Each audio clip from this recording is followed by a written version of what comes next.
Good morning, everybody. Great to be with you this morning. Trust you've had a good week and you've all stayed safe. This morning I want to share with you, not from the Word of God as such. I'm not going to preach this morning. I want to tell you a couple of stories. I trust that they will encourage you and that they will bring glory to Jesus. When Jesus walked this earth, he proclaimed the truth of God's kingdom many times through telling stories. They're recorded in the Bible as parables. But Jesus was a great storyteller, and people like listening to good stories. And in fact, it is through our stories, we each have a story to tell, that we can overcome in this life. John the Apostle, in the book of Revelation, as he's taken up into heaven and given a glimpse of the future. One portion of it in Revelation chapter 12 speaks of the downfall of Satan and being cast down to earth and being defeated by the Lord. But it also says there that God's people, the followers of Jesus, they also help in that defeat. And it says in verse 11 that they overcame by the blood of the Lamb and by the word of their testimony. The blood of the Lamb, of course, refers to the passion of Jesus. It's like a code word for all that happened during that Easter week. And of course, we know that we are more than conquerors through him who loved us. But that verse also tells us that we can overcome, not just through that, but also by the word of our testimony, by our stories. Each and every single one of us have a story that we can tell. Some have more than one story. I have so many stories I could share with you. We overcome by sharing our stories, our testimonies, because testimonies turn theory into reality. And what one person has experienced as a child of God means that it is possible for every child of God to experience the same thing when they go through similar trials or problems. I'm going to tell you a story about this stick in a moment. This stick, this walking stick, was given to me in 1995. So that's a long time ago. 25 years ago I've had this stick. And at one point it was the most famous stick in Ghana because it made the front page of the Daily Graphic, which is one of the national newspapers. But leading up to that story, I just want to encourage you. Psalm 124 was written by King David, and back in the late 80s, early 90s, there was a psalmist called Ian White, a musician.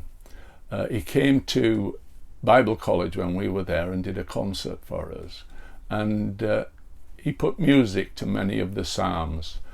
And one that resonated with me and which I played so often was Psalm 124. And he penned the words, "If the Lord had not been on my side, would I still be here today?" And David reflects over his life and looks at the times when God had saved him and allowed him to escape from the hands of his enemies.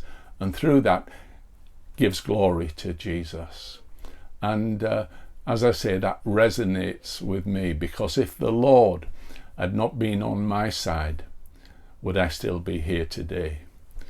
In 1992, Trish and myself were asked to go to Ghana, West Africa, to take over the role of Elim missionaries there, replacing Lionel and Ruth Curry, who had served there for 9 years but were having to return to the UK because of ill health. Trish and myself, we'd been to Ghana before. We visited friends there when we left Bible College, And we were planning to go that year anyway. We'd booked a holiday in Ghana in August. And after we prayed and agreed that it was right for us to go and work in West Africa, the missions department said, well, why don't you go in August, and then you can see if everything is in place. You can check if there's anything that you may need to take with you, and then you can come back, and then you can go out there for 3 years at the beginning of September. So that's what we did. We flew out in August. We met up with our friend, Apostle Opoku Onyina, who at that time was the International Missions Director of the Church of Pentecost, later to become the chairman, of course. And we travelled around Ghana with him, visited 1 or 2 places, but we also went to Togo and to Benin to do some teaching there with pastors, and also to do some interviews for young men for the ministry so that they could come to the Bible College in Ghana in 1993, beginning of that year, when I would have been the principal there. So we did that, and on the way back to Ghana, I was seriously attacked in Togo by something that Pastor McEwen, the founder of the church, called African soldiers. And these African soldiers were mosquitoes. Mosquitoes killed more white people than the Ashantis ever did in the Ashanti Wars. And mosquitoes, of course, give you malaria, and I was attacked by them, and I caught malaria, and I was feeling very down for a few days. I was treated with chloroquine and then returned home, and we were all getting ready for Trish and myself to go out at the beginning of September. 2 days before we were due to fly, I started to feel really ill. And on the morning of the flight, I felt terrible. And I said to Trish, I don't know if I can make it and get to Ghana in this condition. Trish, of course, is a Yorkshire woman, and she said, of course you can. Just pull yourself together. We've got the tickets. The plane's waiting for us. They're waiting for us in Ghana. Let's go. And so off we went.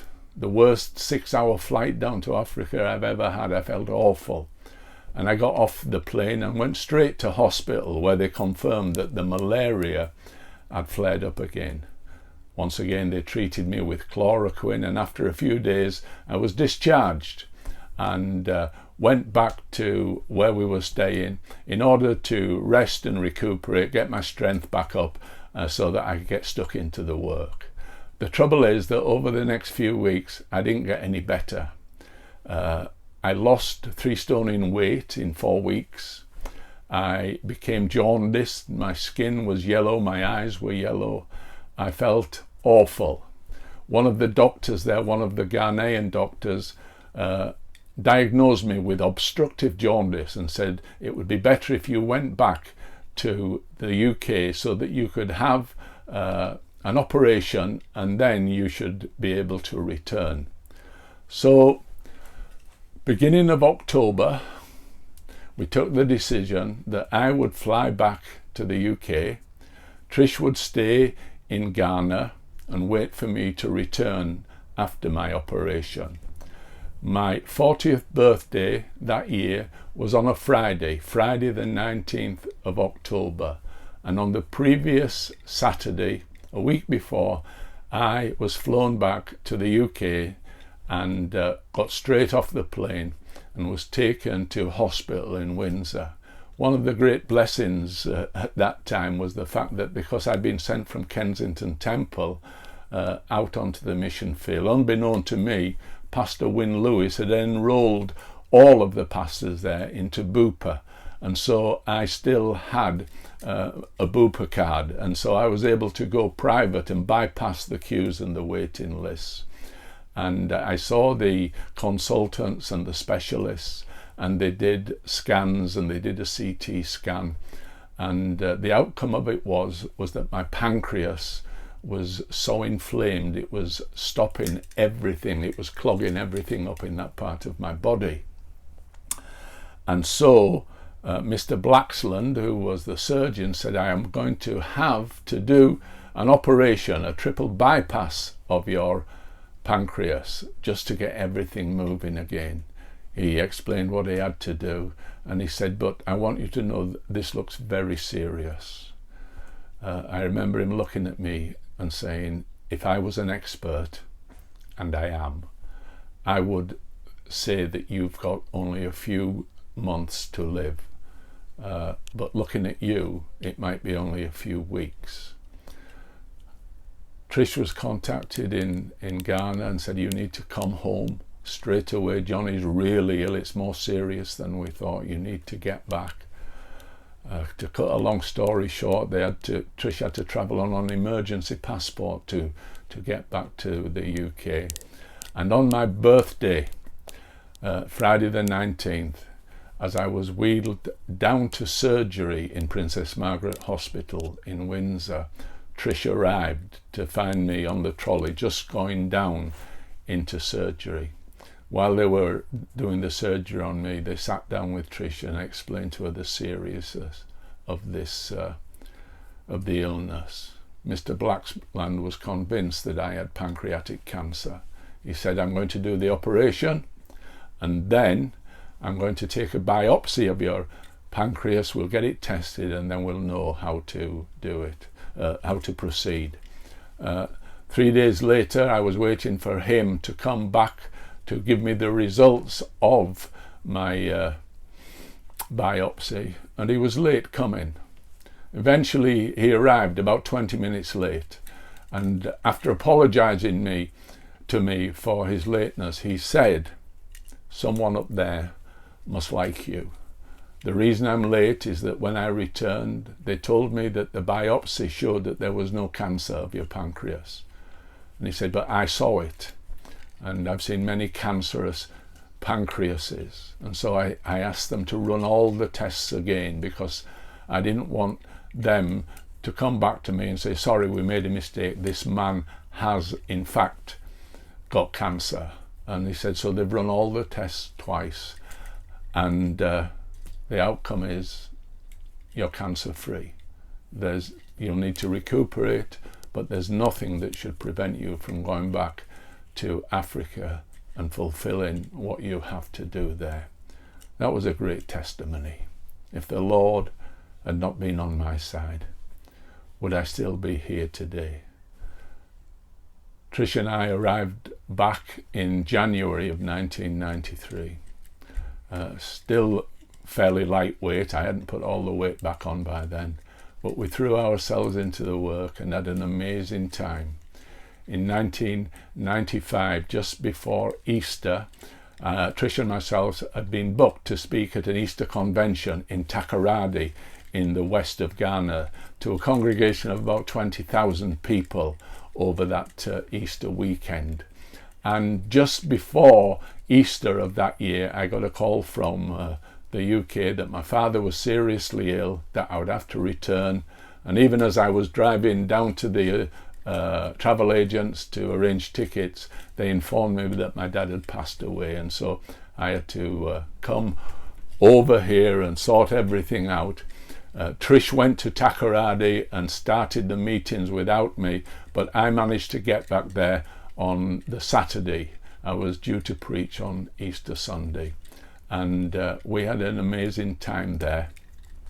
And at the end of our weekend in Takoradi, one of the things that they presented me with was this carved walking stick. It was plain wood then. I painted it because actually I broke it and I had to repair it, and I painted it green. But the parrot signifies that you're a good talker. So that's why they gave me this. They presented me with it, and also a chief's stool and some other things, some cloth for Trish. We returned to Accra, and this walking stick, I used to keep it in our bedroom.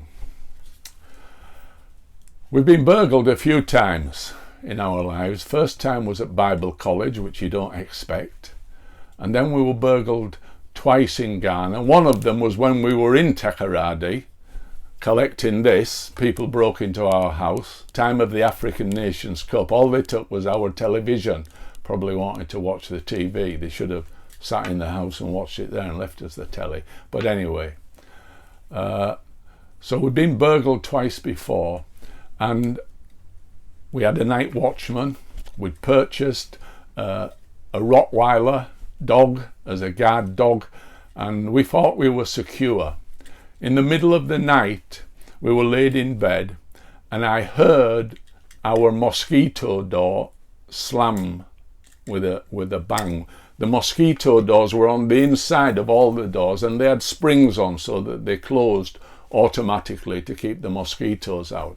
After they'd attacked me in Togo, they weren't my friends, and I was like Norman Schwarzkopf in the Gulf War, who, referring to Saddam's Air Force, said, if it flies, it dies. And I was the same with the mosquitoes. If it flies, it dies. I heard this screen door slam, and so I woke up and I thought, what is that? And I heard a noise in the hall. So I picked up my trusty walking stick and I was carrying it out like this. When I got into the hall, it was very dark, but the moon shining through the windows, I could see 3 men stood there. I shouted at them. I questioned their parentage. In fact, that's what I shouted. And you won't believe this, but I can get quite loud when I shout. And I shouted at them, and they ran through the screen doors and out into our compound. And I'm chasing them with my trusty stick. When I got to the screen door, they were already at the gate. When I looked down, our night watchman had been tied up and had gaffer tape round his mouth. But I was so enraged, I wanted to chase them, and so I set off from the back door. They were at the gate, and as I ran, a shot was fired.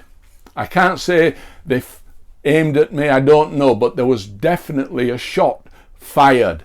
And instead of stopping then, I ran towards them again. I got to the compound gate.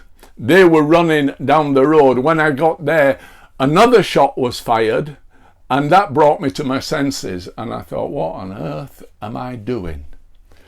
Well, with the gunshots, our next door neighbour, who was a Lebanese businessman called Norman, good Lebanese name, isn't it, Norman? But Norman came out with one of his guns, looking to see who he could shoot.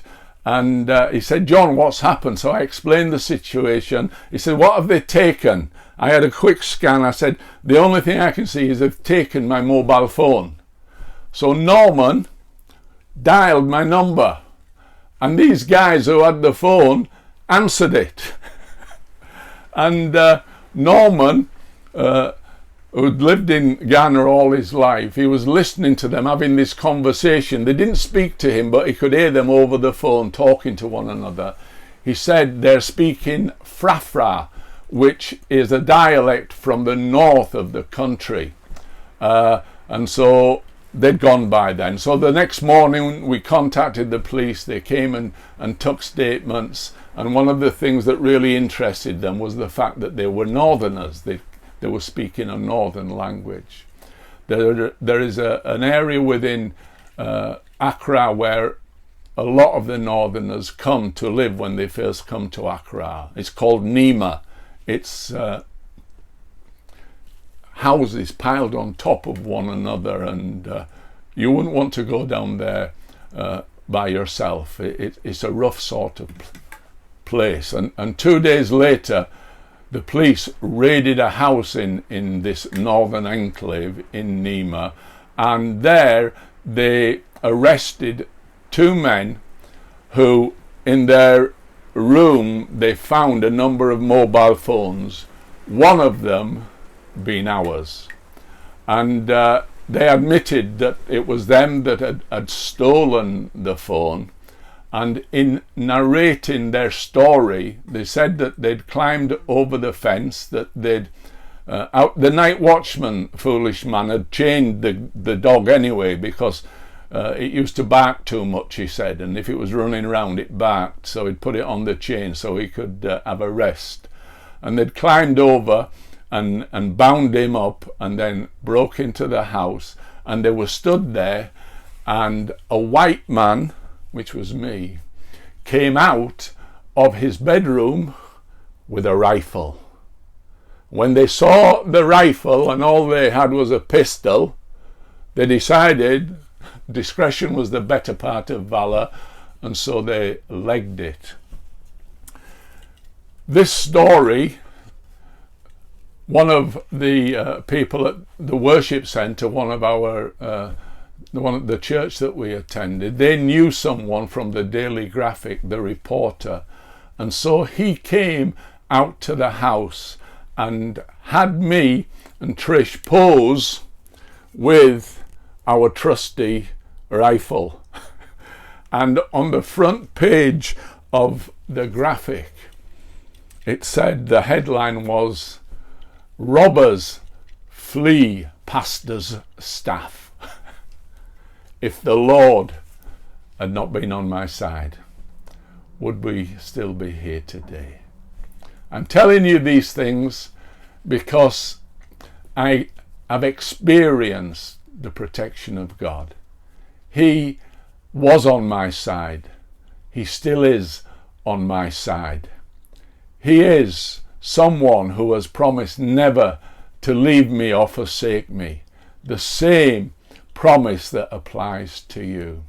And as we go through these difficult times, thank God there seems to be a light at the end of the tunnel. Let's pray it's not a train coming towards us.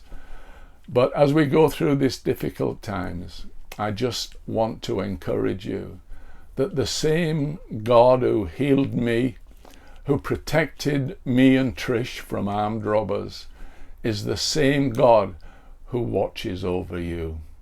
And so I want you to be encouraged. We can overcome by the blood of the Lamb, but by the word of our testimony. And so I pray you have a great week. I pray that things are going well for you. Looking forward to meeting you all on our Zoom meeting again in a couple of weeks. And God bless everyone. Have a great week. Thank you.